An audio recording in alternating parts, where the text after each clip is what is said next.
exponent, you can put that on the bottom of the fraction. It becomes positive. There's an imaginary 1 in front of the c. So your final answer is 1 over c to the 12th. Last question for this section. Inside parentheses is 4n divided by 2n squared, close parentheses, to the third power. The 3 again is going to go to the n on the inside. It also goes to the coefficients of 4. Goes to the 2 exponent on the bottom, and it also goes to the coefficient of 2. So this 3 gets distributed to each number, each variable, to get the correct answer. 4 to the third power would just be 4 to the third power. There's no exponent on the n, but the 3 also goes to the n to the third. 2 to the third power in the denominator. N has an exponent of 2. Exponents outside the parentheses, again you multiply. 2 times 3 would be 6, and you have n to the 6. Simplifying, 4 to the third power. Again, this 4 times itself 3 times. 4 times 4 would be 16. 16 times 4 would be 64. N to the third would stay the same. Divided by 2 to the third power. 2 times 2 is 4. Times 1 more 2 would be 8. N to the 6 would stay the same. Simplifying again, the x coefficients out front, you can divide those. 64 divided by 8 would be 8. Exponents, when you divide, you'll be subtracting these. 3 minus 6, which would be negative 3. And your final answer, since you have a negative exponent, make it a fraction. The 8 would stay on top. It does not have a negative exponent. The n, though, with a negative exponent goes to the denominator, and you have 8 over n to the third.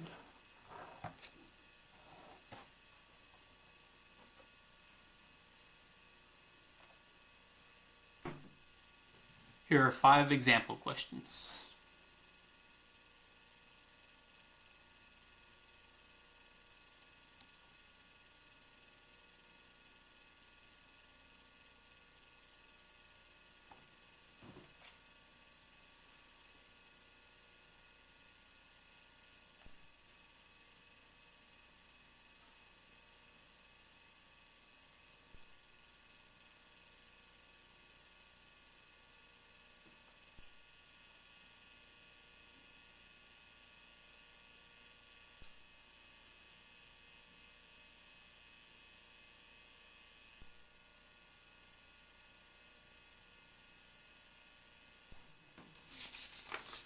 The last section of notes today is titled More.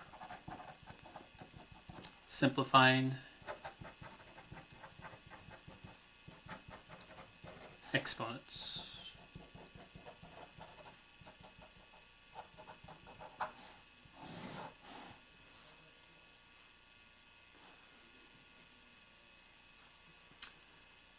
Next problem is 3 to the second power times 5 to the 0 power over 2 to the third power.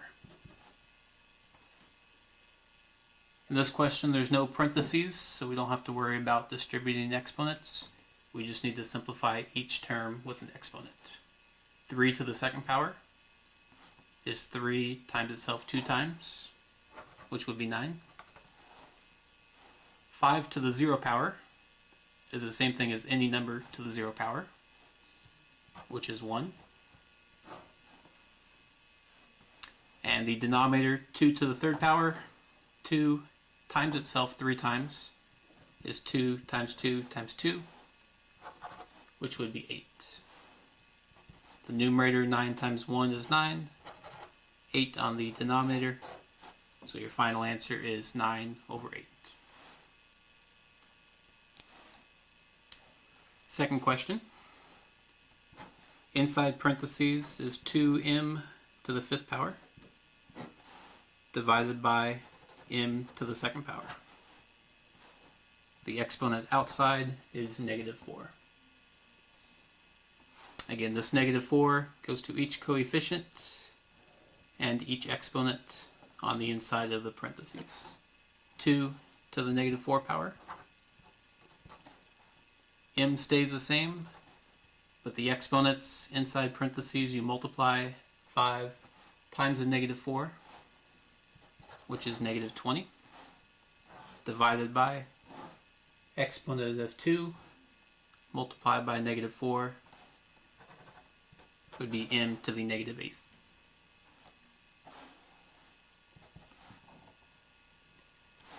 Any negative exponents, again, you're going to switch the fraction. 2 to the -4, the 2 goes to the bottom of the fraction, from top to bottom, becomes a +4. The m is also in the numerator or top of the fraction with a negative exponent. That'll go to the denominator or bottom, and the 20 becomes positive. Also m to the -8. It's at the denominator or bottom of the fraction. It'll switch to the top and become a +8.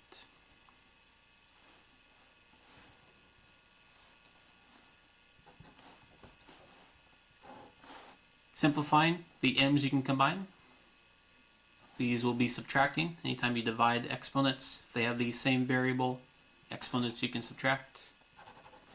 8 minus 20 would be -12. 2 to the 4th power is 2 times itself 4 times. 2 times 2 is 4, times 2 more is 8, times 2 more is 16. Last part of the question, we have a negative exponent. Negative exponents in the numerator go to the bottom of the fraction and become positive. The 16 stays in the denominator. It does not have a negative exponent. The numerator or top of the fraction, there's an imaginary 1 in front of the m, so your final answer would be 1 over 16 m to the 12th.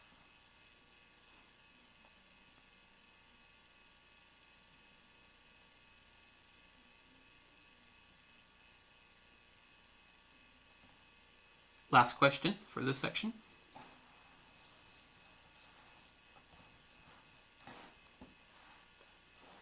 Is in parentheses n to the 4th times n divided by n to the -2nd outside parentheses to the -4.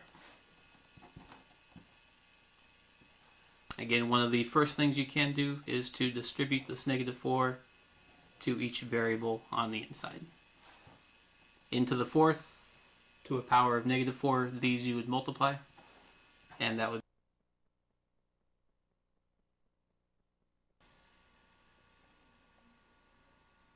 if this one does not have an exponent, it just stays the same as n to the -4.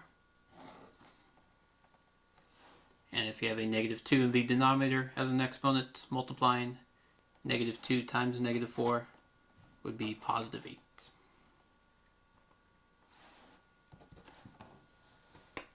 Simplifying again. If you have negative exponents, you can rewrite those in the denominator. N to the -16 would be n to the +16. N to the -4 would be n to the +4. N to the 8 is positive, so it would already stay in the denominator. And again, if nothing is left on top, no other coefficients, you can leave a 1 in the numerator. Final answer, just combine all the n's. 1 is on top. If you're multiplying variables together, all the same variables, you can add the exponents. 16 plus 4 would be 20. 20 plus 8 would be 28. Final answer is 1 over n to the 28th.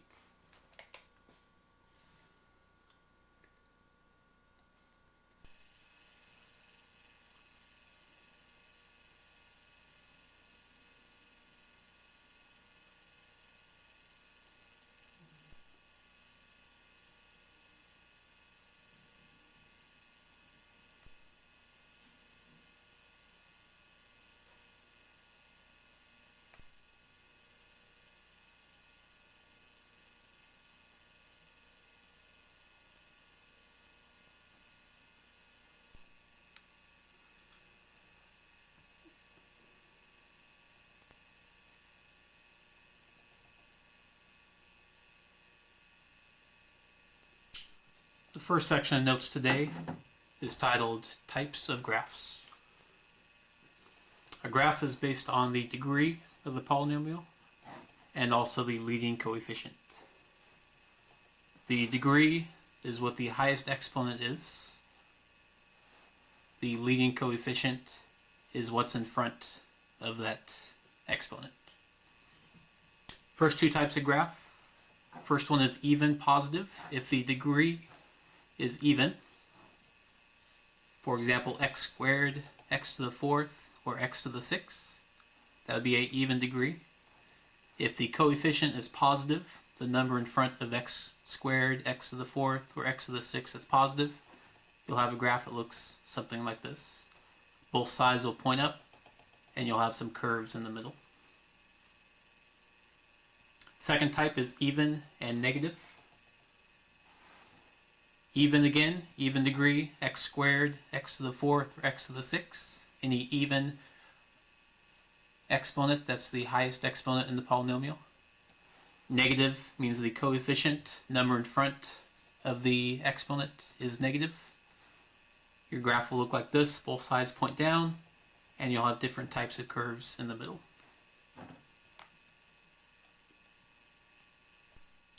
The next two types of graphs are as if the degree is odd. A odd degree, again, the highest exponent is a odd number, like x to the third, x to the fifth, or x to the seventh.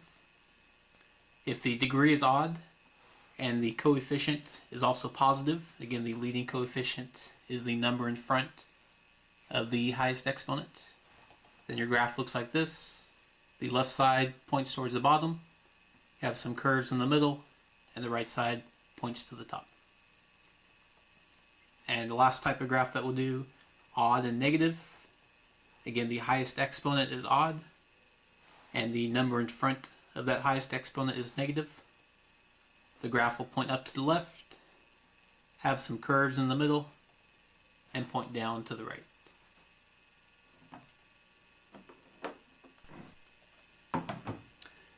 The next section that we'll use those four definitions on the graphs for is titled Graphing. Determine zeros.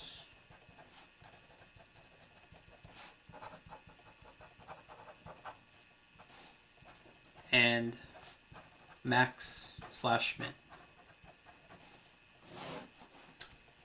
For this section, we'll graph functions. We'll find out the zeros. That's where it crosses the x-axis. And we'll also find the max and min of the graphs. First question, we have f of x equals x to the third power minus 2x plus 6. First time we graph new functions, it's a good idea you can make a t-table. For your t-table, usually the best numbers to use are -2 to +2. From here, we'll plug these x values in for x, find out what f parentheses x is, which is the same as y. Plug a -2 in. -2 cubed is -8. -2 times -2 is +4, and +6 on the end. -8 plus 4 is -4. -4 plus 6 would be 2. Next one, plug a -1 in. Again, for each of the x's to solve for y.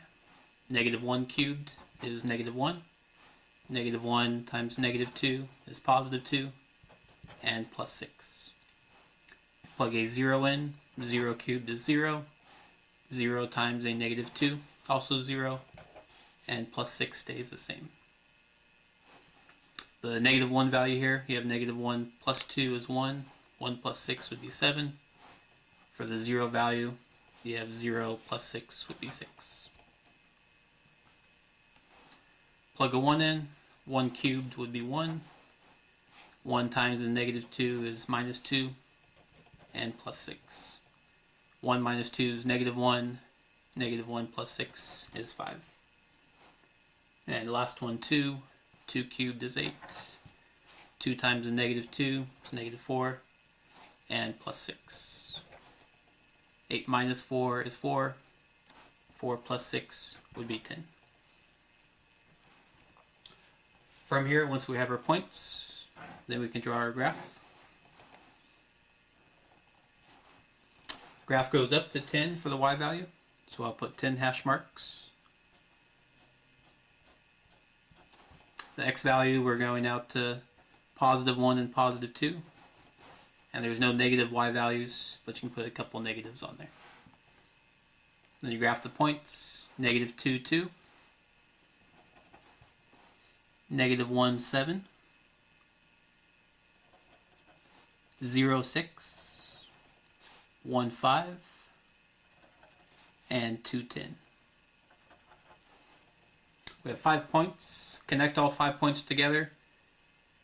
These graphs in these chapters will mostly be curves, so you can kind of connect them, curving them around the points.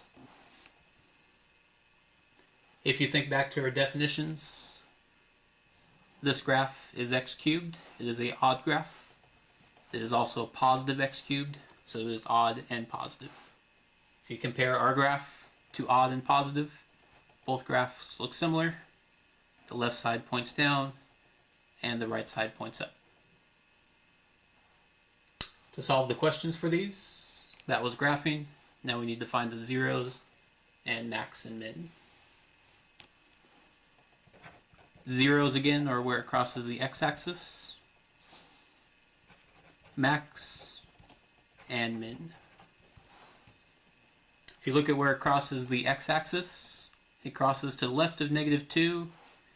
It might be -3, or it could be somewhere between -2 and -3. So the answer to this one, if we don't have the point, you can use the word between, and it crosses between x equals -2 and x equals -3. For maximum points, you ignore the left and right arrow. You look just at the points in the middle of the graph. Max will be the highest point on the curve, which should be right here. The x value for that is -1. So the max is x equals -1. The minimum, likewise, ignore the left and right side of the graphs. Look at the curves in the middle. Find the lowest curve. Whatever x value that is, which is +1, is the minimum. These are called relative max and relative min because we're ignoring the highest and lowest points on the graph where the line continues, and we're finding the max and min in the middle of the graph.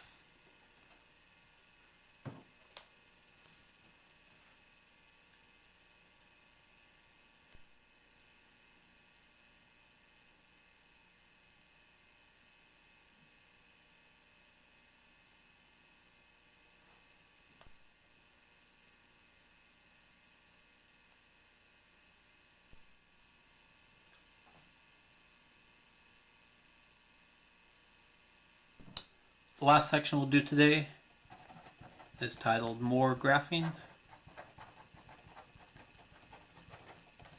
Determine zeros.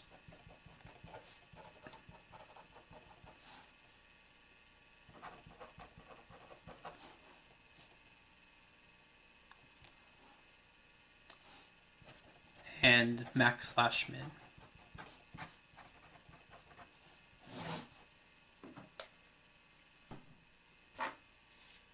Question for this section is f parentheses x equals -x cubed minus 4x squared. We'll go through the same process as we did in the last section. Have a x, y, t table. We'll do the same numbers, -2 down to +2. But for this question, we'll find out that we need more numbers. Plug a -2 in to x cubed. When you plug a negative in, we'll do exponents first, and then we'll multiply by the -1. So -2 cubed is -8. This negative outside, though, makes that a +8. -2 squared would be +4. +4 times a -4 is -16. And this first y value, 8 minus 16, is -8. We'll repeat down for the last 4 points. -1 cubed is -1. A negative outside, though, makes it a +1. -1 squared would be +1. positive 1 times a negative 4 would be negative 4 minus 4. 1 minus 4, negative 3. Plug a 0 in, 0 cubed is 0. Negative 0 is the same thing. 0 squared is 0. 0 minus 0 would be 0. Plug a 1 in, 1 cubed would be 1 with the negative in front. 1 squared is 1 multiplied by negative 4. 2 cubed is 8 with the negative. 2 squared is 4 times the negative 4, negative 16, and the y value is negative 24. Same steps, draw your xy axis. We'll go down to negative 24 on the y value. What I'll do is I'll just put a negative 24 down here. That way we can graph the other numbers a little easier. Negative 8. And the x values go about 2 on both sides.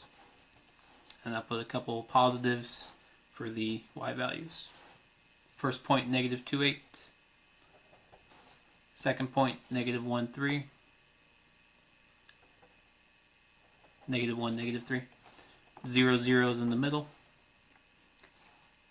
1, negative 5. And 2, negative 24, which put down towards the bottom.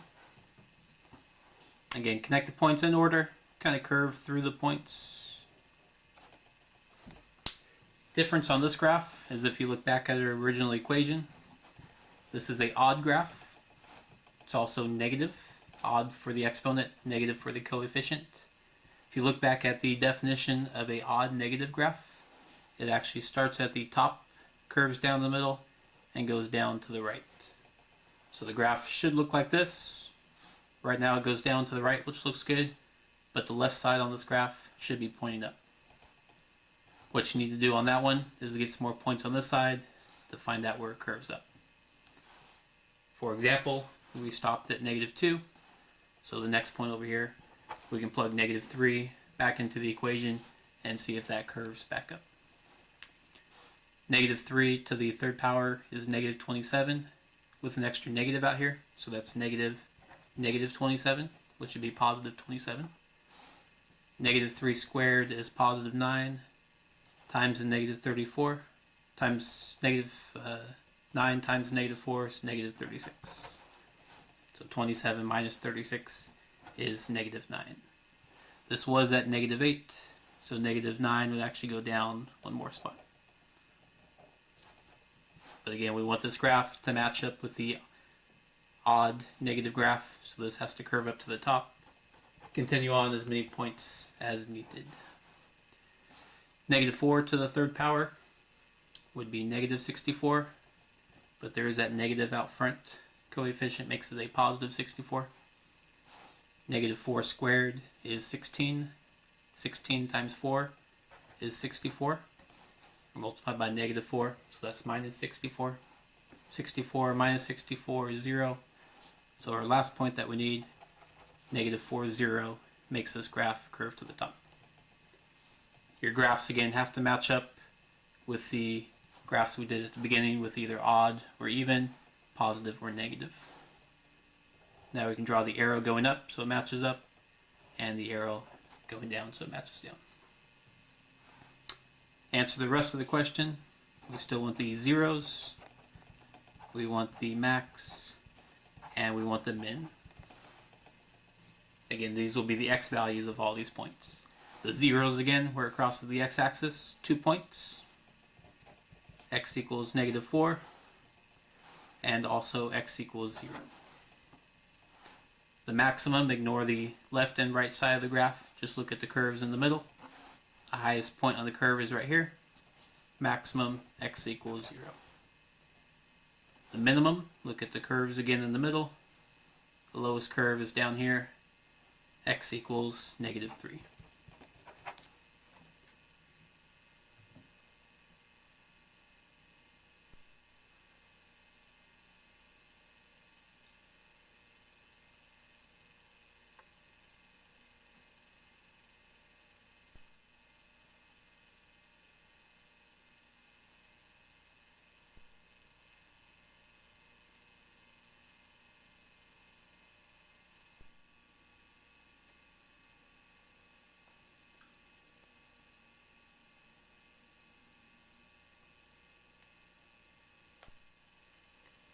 Here's a list of 6 different factoring techniques.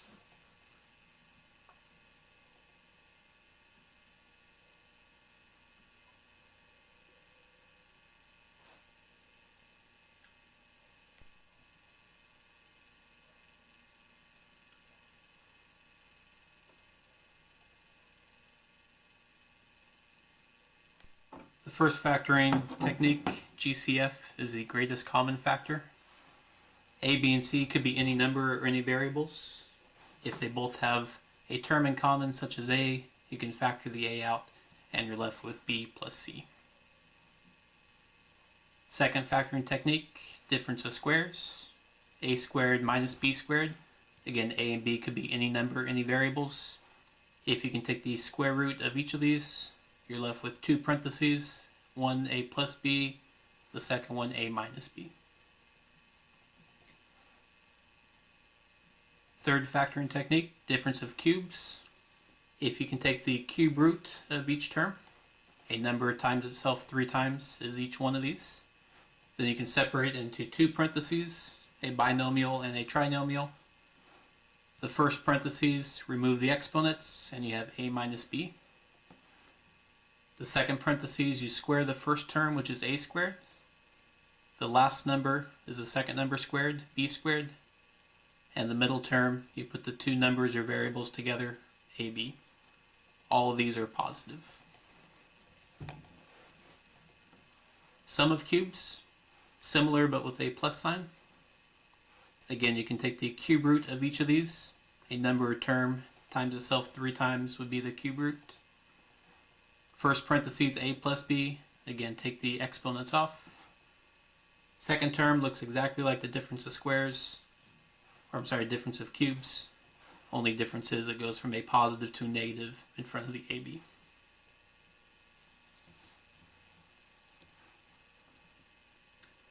Two more factoring techniques. A perfect square trinomial. If you have a trinomial where the first and the last terms are both perfect squares, and if the middle term is twice A times B, you can leave it as 2 parentheses, A plus B, or simply A plus B squared. Likewise, if it's minus 2AB in the middle, you can again have 2 parentheses or a single one, A minus B squared. Factor by grouping is the only factoring technique with 4 terms. On this one, the first 2 terms, you take out what you have in common, which is x. Second 2 terms, take out what in common, which is y. The 2 parentheses left should match up. In this case, it's A plus B, which is one of your answers. The second parentheses is what's on the outside, x plus y.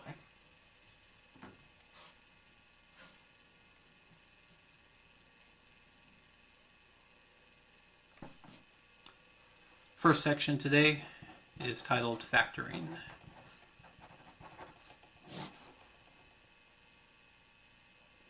First question, 6x squared y squared minus 2x y squared plus 6x cubed y.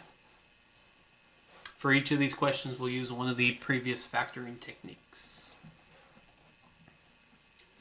In this question, we have 3 terms. Each of these terms can be divided by 2, and they have some common terms of x and y. So we will take the greatest common factor, or GCF. 6, negative 2, and 6. You can divide each of those by 2. Each term has at least a single x, and each term has at least a single y. So our term we're factoring out is 2xy. Divide the first term by 2,